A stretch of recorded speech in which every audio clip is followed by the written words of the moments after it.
Pascal, bonjour. Bonjour.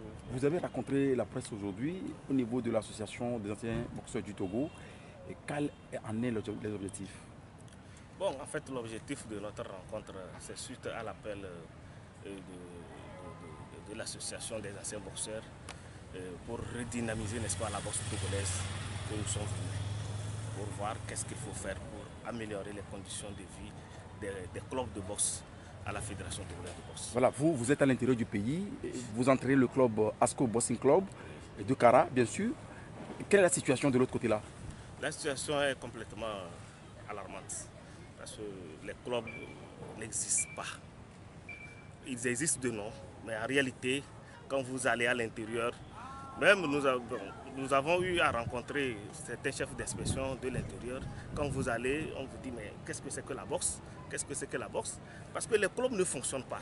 Mais quand vous arrivez à la fédération, on va vous sortir toute une liste des clubs qui existent à l'intérieur, mais les clubs ne fonctionnent pas. C'est là le problème. Il n'y a pas d'activité.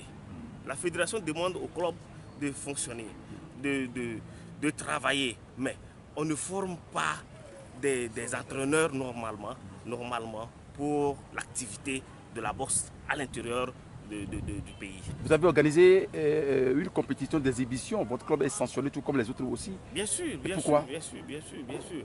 Mais suite à notre demande d'organisation, nous avons seulement informé à la fédération de notre gala, c'est-à-dire la boxe par exhibition. Ce n'était pas un gala proprement dit.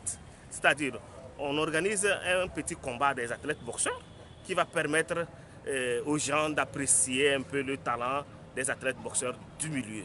C'est ce que nous avons fait pour accompagner, n'est-ce pas, les festivités des Evala à Kara, dans la région de la Kara. Parce que le prince Lorenzo, notre champion du Togo, à son retour du voyage depuis l'extérieur, est venu faire cette démonstration. Il a dit à l'intérieur, il n'y a pas la boxe. Donc je vais organiser des galas de boxe au cours des Evala pour permettre à la jeunesse de s'imbiber dans la boxe pour évoluer dans ce sens. Et là, la jeunesse peut peut-être, avec la boxe, s'en sortir facilement. C'est dans ce sens que Lorenzo, quand il est arrivé au Togo, il a premièrement demandé venir rencontrer le président d'Asco Boxing Club et voir qu'est-ce qu'il faut faire avec lui et organiser, n'est-ce pas, les festivités, beaucoup de festivités des Evala, les galas de boxe.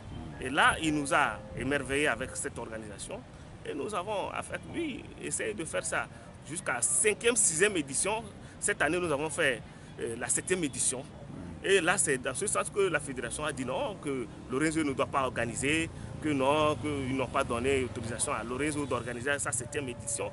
Nous, le club, nous avons dit, si Lorenzo ne peut pas organiser sa 7e édition à Kara, non, nous sommes club. Nous pouvons, n'est-ce pas, organiser notre gala à Kara en tant que club. Parce que c'est chez nous, les évalas se font. Mais le directeur technique de la fédération et le président de la fédération, ils ont refusé. Que nous, on ne doit pas. Non, nous avons dit, nous vous avons informé seulement de notre organisation. Nous avons déjà mis des moyens. Nous n'allons pas rester comme ça. Nous allons organiser notre gala. C'est dans ce sens que nous avons organisé notre petit gala de boxe pour accompagner les festivités des Evala. Voilà. Vous, en tant qu'ancien boxeur, vous faites partie également de l'association. Oui. Vous avez rencontré aujourd'hui la presse, vous avez diagnostiqué, vous avez dénoncé. Oui. Maintenant, votre club est sanctionné. Quelle serait la suite maintenant? Bon, en fait, c'est pour cela que nous avons saisi l'association des anciens boxeurs pour dénoncer ce qui se passe à la fédération. Le directeur technique ne peut pas quitter Lomé, venir organiser un combat de boxe à Kara, à notre insu, nous, club, Asco Boxing Club, à notre insu, et il ne nous donne pas l'autorisation de le faire. Ce n'est pas possible.